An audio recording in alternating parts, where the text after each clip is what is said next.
The Podsters, episode 36. Hey everybody, welcome back to the Podsters podcast. Hope you all had a great Halloween and got all hopped up like spider monkeys on Mountain Dew. On Mountain Dew, more or less, on candy that you collected from your kids. That too. You know what? It was really sad is I saw a bunch of adults trick-or-treating with their kids. Yeah, I don't know. It's weird to me. Asking for candy and stuff, and I was like, no, I shouldn't give this to you, but whatever, I'm trying to get rid of this bowl of candy. Yeah, it was kind of weird to see all the grown-ups running around trick-or-treating. Yeah. Not like support for the kids, but actually trick-or-treating. Yeah. And some of the kids didn't even really dress up. I was like really disappointed in the lack of imagination or creativity on the costumes. I wonder if it had to do with the fact that we actually had severe rain and then it cleared up. Yeah, so I wonder if it was like, okay, let's cancel this. Then it cleared out and people were just like, okay, let's go out. Yeah. Yeah, that could have been part of it. Because I was thinking about it in hindsight that previous years it's been much better costumes and stuff. Yeah, previous years that we've had really cool costumes, but also, in previous years, we haven't had as many kids come by either. And this time around, there were quite a bit. Yeah, because the neighborhood is expanding. But I think maybe the lack of costuming had to do with the rain.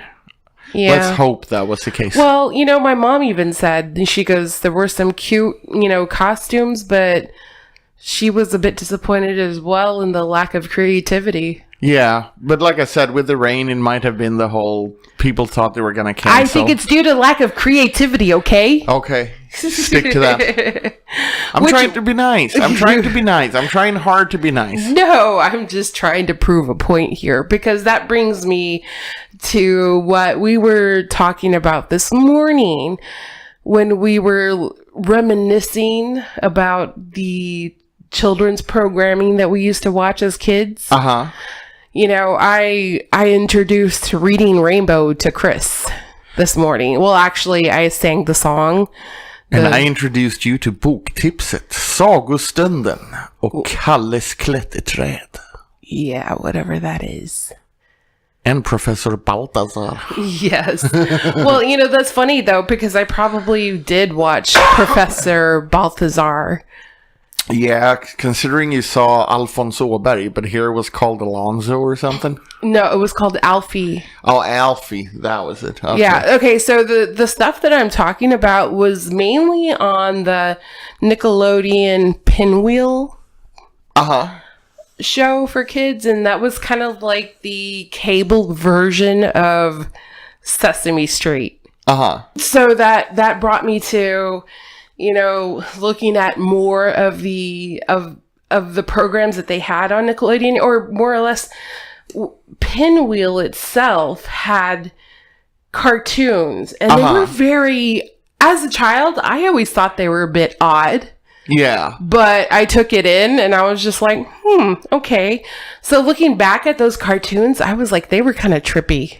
They were. And I think a lot of it had to do with age. Mm-hmm. This was the glorious 70s. And I also think that part of it had to do with what was showed on Pinwheel that we came to discover was that they had a lot of imported. They probably got to buy the stuff dirt cheap from other countries. Yeah. Because you saw some of the same things that I saw, but of course with different translations. Right, but what was interesting was, and I didn't not only see them, some of them we discovered were Swedish. Yeah. That they had translated into English, obviously, for Pinwheel. But I think part of the whole trippiness had to do with, A, it was the 70s. B, we come back to subsidized art. Mm-hmm. That the people out there, they were acid tripping artists. Yeah, for sure. And they kind of got paid to do quality children's stuff. Yeah. Because I noticed a lot of the cartoons that did come over from Europe, they were like English based cartoons and Swedish based cartoons. The artwork was amazing and I loved it. Yeah. But in a sense, their storylines and stuff like that were kind of scary and weird. Yeah, I mean, I remember some of them being scary and weird as well, but they were fascinating. And the colors, all the color pops, I mean, it sucked you in as a kid. Yeah. But I think, like I said, it actually has to do with a lot of that work. And some of the stuff isn't Swedish. It's actually Russian and Czech Republic. Mm-hmm. So it's subsidized art, meaning that they didn't have the need to produce something that you could sell commercial airtime for kids for. Yeah. It was like art projects in themselves. Like, what was it called? Charlie's Climbing Tree in English? Yeah. Yeah. The music to that is a very famous jazz musician who made. So you can only imagine that he actually got some money to do that. And seeing as how the television kind of raised me in a sense, my parents were those kind of parents. I think, it kind of molded me into what I enjoyed or whatever I enjoy doing nowadays is, like painting or creating music and stuff like that. And that was all based off of, I mean, literally, if you look at the children's programming that they had, it was very artistic. Yeah, and it was also very creative, and it caused you to use your imagination. You had to use your imagination, and a lot of it encouraged kids to create. Create, yes, exactly. That's what I was it's a lot of, say. Alfie builds a helicopter, and then he flies off into some wonderland, and that as a kid made you want to do the same thing. In fact, the other thing too is that I was trying to show you is the Mr. Wizard science program that they had on Nickelodeon. That dude, if you guys need to, those of you that were probably born in 1980 and up, probably don't remember the program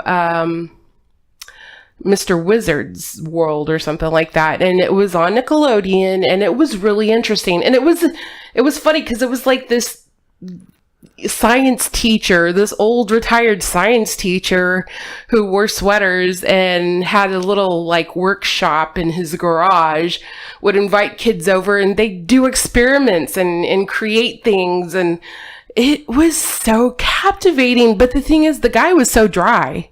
Yeah. He wasn't, wearing funky clothes to get your attention or anything like that. But I think a lot of that back then it wasn't about funny voices and clownish these costumes. days they got to do whatever they can do to grasp the kids' attention. Right, but what I'm saying is back then they didn't really have spans to. Aren't all that. Even the dry old retired science teacher, for what he did is what captivated you. Yes, exactly. And same thing, if you listen to the, even though you may not understand, when we looked at the Swedish stuff, it wasn't a bunch of weird, funny voices and noises and stuff. It was pretty dry storytelling. Yeah. This is Alfie. Alfie is happy today. And it's kind of like... it sucked you in enough because you got to use your imagination. That too, and then like Winnie the Pooh stories and stuff like that they had on... I know it was on Disney, more or less. It wasn't really on, public access or Nickelodeon. But, I mean, Winnie the Pooh was awesome. Yeah, we're talking about the original, so to speak. Yes, the original television series. And same thing, the original Paddington. Yeah, the original Paddington was awesome. Right, but when I look at remember loving the music. Yeah, me too. A lot of these things were cool because of the music. Mm-hmm. Which I think, once again, goes back to the fact that it was not produced to be a commercial success, to where we can sell the soundtrack and have the kids sing along and yada. Yeah, there was some kind of artistic license to these programs. Yeah, it was very free, I would say, for the artists. Pretty much. Yeah, I think so. I mean, if you listen to it today, it's like the nerd I am, but it's like non-standard tuning on instruments and stuff. I mean, artistically, it must have been cool to be able to do it, because I think they got a blank slate. Pretty much. It's like, here's a story about a bear who shows up, and he's kind of adopted by a family. Now, go do what you want. Yeah, and he just goes and does silly things or whatever, Yeah, and then, you could create the music however you wanted. I definitely think that it's not just us being old. I think the kids programming from, I would say, the early 90s changed drastically to where it didn't become fun. Yeah, and even now, I mean, I've kind of searched for cartoons here and there, and they're not really on, like, the major networks like NBC, ABC, and stuff like that, because they have all these other, like, educational family programmings. Yeah. So from what I've seen my niece and nephew watch, or, what my brother and sister used to watch as kids, I was like, this stuff isn't any good. No, that's how I felt with my youngest brother when he was still watching whatever children's programming there was. Yeah, and mind you, there was a big age difference between me and my brother and sister. Well, same here. So I was like, this sucks. Yeah. Whereas I still, like some 40 years after, can go back and look at the stuff I grew up watching, not nostalgically being like, oh, I remember this, but actually like, hey, this is pretty cool. Check it out. Yeah, but realizing what actually went into that. Yeah, But the newer stuff is just commodity. It's throwaway trash. Yeah, yeah. It's kind of sad because I do think that it kind of hinders people's creativity. Mm-hmm. I think it's a big conspiracy. Oh, don't get me started on that. Why Anyhow. Anyhow. So we promised, well, I didn't promise, but I was hoping to get some interviews from my parents. I wanted their perspective on the Dia de los Muertos festival at La Vida last week. Not last weekend, but the weekend before last. But unfortunately, I was being a bum this week and never got a chance to invite them over to do it. So, maybe later on, maybe not. I don't know. Also, I wanted to have some guests over to discuss retail horror stories. Unfortunately, I was a bum too, and it was kind of late to ask them over at this point in time. So, but I think it's pretty good that failed we do it. I failed twice. I failed you guys twice. I'm so sorry. No, but I think the retail horror stories will be a full episode on its own. Yeah, so it's pretty good that we didn't. I honestly think that our retail horror story segment will totally blow everybody out of the water compared to comparatively speaking to our other podcasts. Well, they better if we're gonna have them over. Yeah, so I really can't wait to have them over. I just want to let you guys know it's still in the works, and I promise I'll get it. And then in preparing for the show, I was kind of flipping through some stuff. And this particular story kind of, I guess, piqued my interest. Uh-huh. Because it was about, it was on Ink. Whatever Ink is. Some blog site, probably. Yeah, some site. It's called Ink. And the title of the story is an employee asked American Airlines CEO what he had sacrificed. His answer was troubling. So, I read the article, and it totally hit home to me because it's everything I've ever, I guess, argued or believed. That CEOs these days don't understand their lower level employees. For one, don't understand them, and two, don't appreciate them. No, and I'm not saying all of them do, because there are other airlines that were in this article, that were mentioned in this article, that do put focus on making their employees happy, therefore creating a happy environment for the customers. And I mean, we've all flown. We know that it's shitty to fly. And American Airlines, what they're doing is they're compressing all of their planes, I guess, to get more people on there. So there's less leg room. There's less leg room when you go to the bathroom. I mean, going to the bathroom on the plane is uncomfortable enough as it is. Yeah, well, having worked in the aerospace industry, I can't reveal too much, but all I can say is American Airlines is, I don't think, on anybody's top 10 of airline companies. Yeah, and it's really sad. I mean, if you compare them, American Airlines, if you've ever flown American Airlines, which I've had, and compare them to whatever. Okay, so, and I've flown Southwest. Southwest, Continental, and American Airlines. Continental was okay. American Airlines was Southwest was okay, and I can tell the Southwest always has those perky flight attendants that do stupid jokes and to get people in a good mood, for the plane ride. Right. Whatever. I get it. I understand. So American Airlines is like making their customers feel uncomfortable, for one. Two, they're outsourcing jobs, which has put a lot of pressure on their mechanics, and their mechanics have had to sacrifice, whether it be working longer hours for less pay, stuff like that, or, putting them in hard spots. Oh yeah, for sure. So why would you treat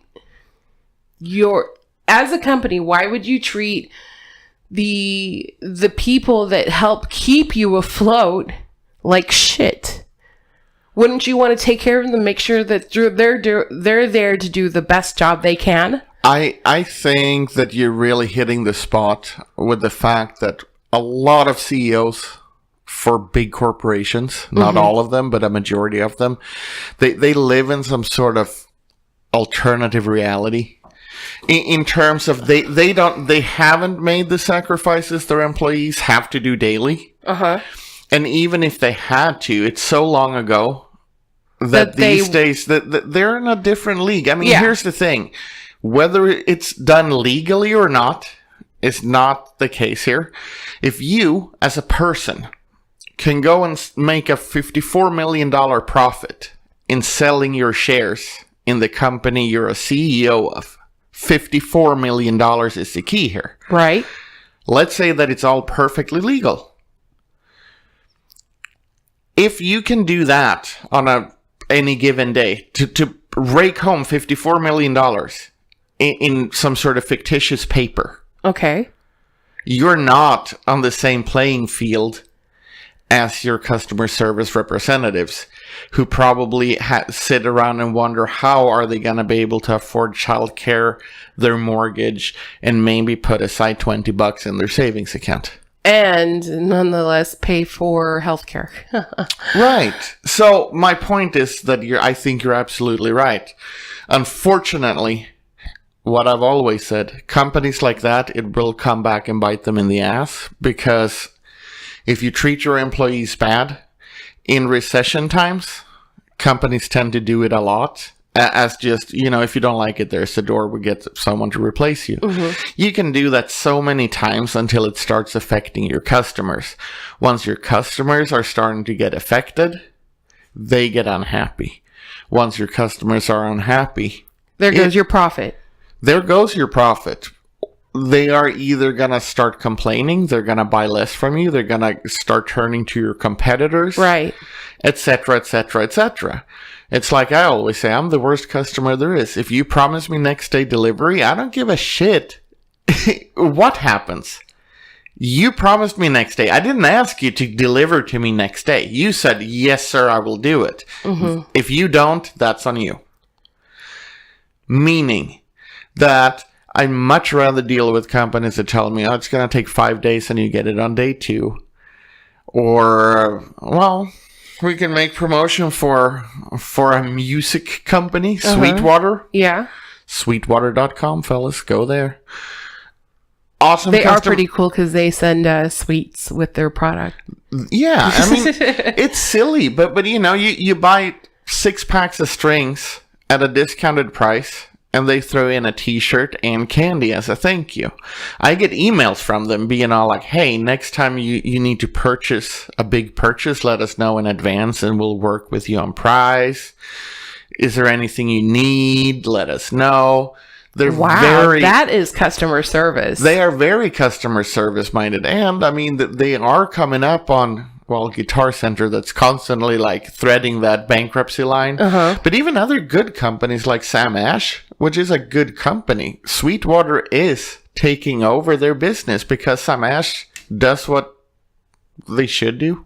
Not more, not less. Guitar Center never does what they should. But Sweetwater came in and is all really customer service minded. Yeah.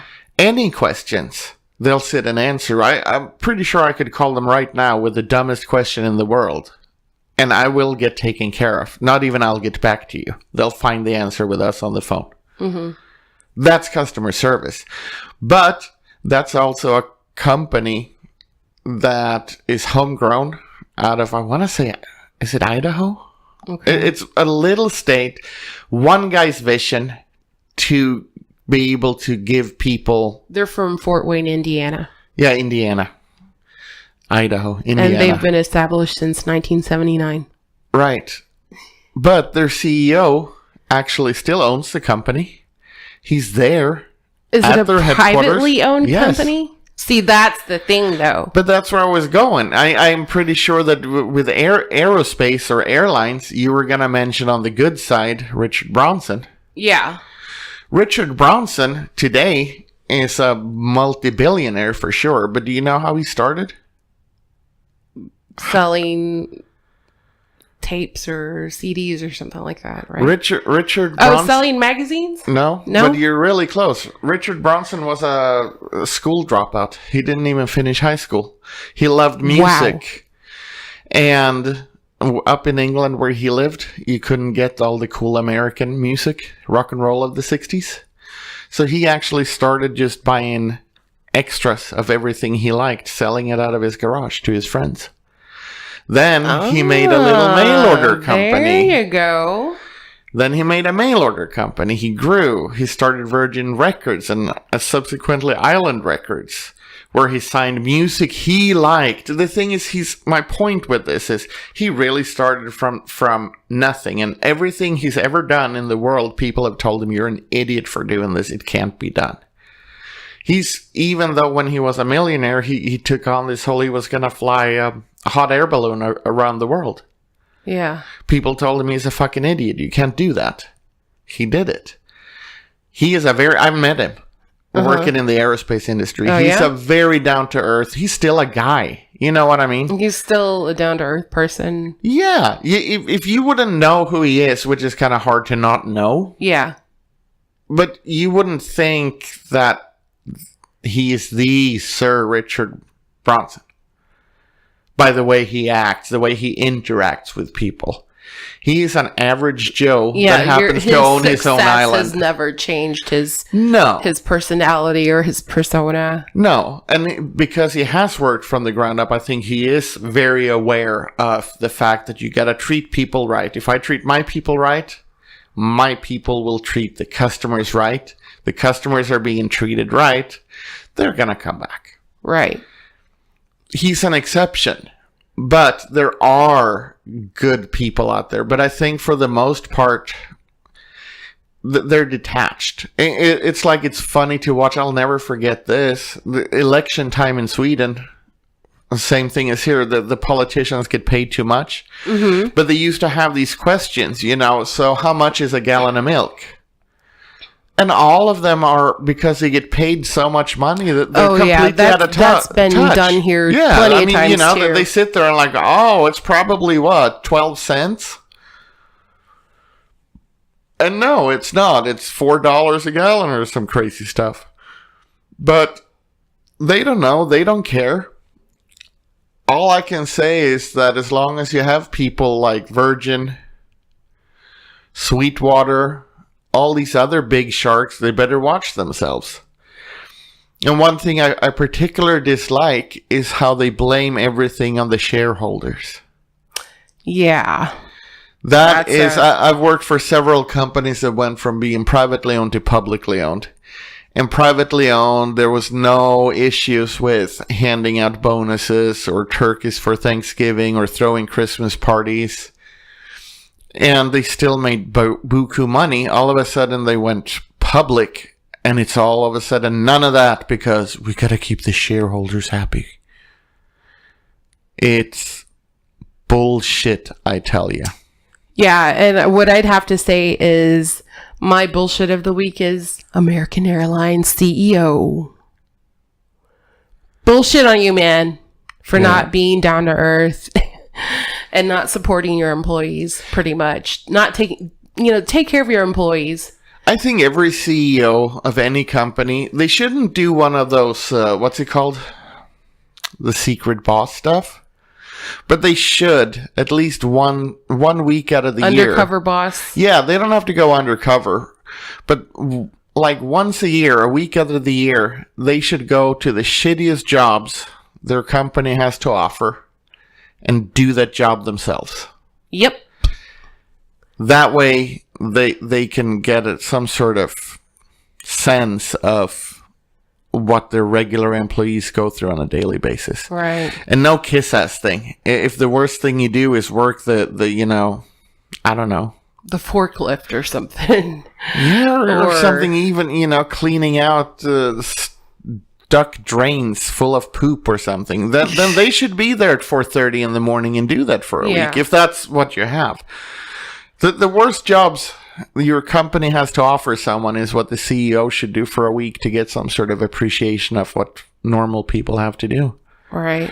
Because they do live in a fantasy world. I won't mention the name of the company I worked for, but like I said, I worked in the aerospace industry, and we got bought out by a foreign company.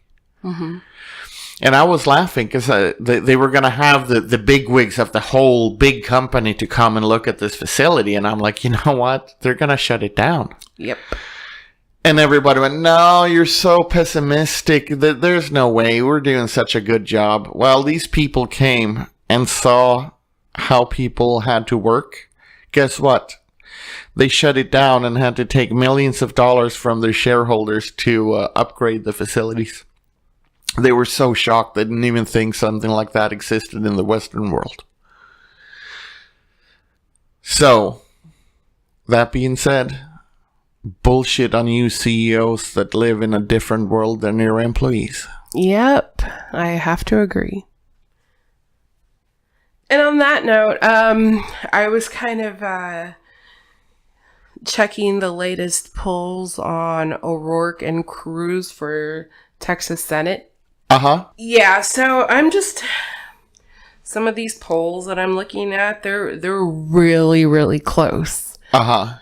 So I'm kind of curious to see if Texas will go Democrat this time around. I am very, very curious. And unfortunately, I'm not getting any kind of update. So, but it looks really close. And I think for right now, because the election, the actual election day, we're still days away from it. But it's still interesting that. And they've said that early voting has gone way up this time around. Well, I think O'Rourke is getting more people out there to vote that hasn't voted previously. Yeah. Well, we'll see what happens. So, you guys, if you have any issues that you want us to discuss, or if you want to comment on any of our topics, or just let us know how crappy we are, whoever's out there listening, let us know. Leave comments on our YouTube page. Yeah, or SoundCloud. We also have an email address, which is thepodsters@gmail.com. And that's podsters spelled with a Z. Yes. So, on that note, guys. Hopefully our programming will get a little bit more creative. I think it was fairly creative today. Yeah. Let us know what you think. And have a good week, everybody. See you next Sunday. Bye. Bye.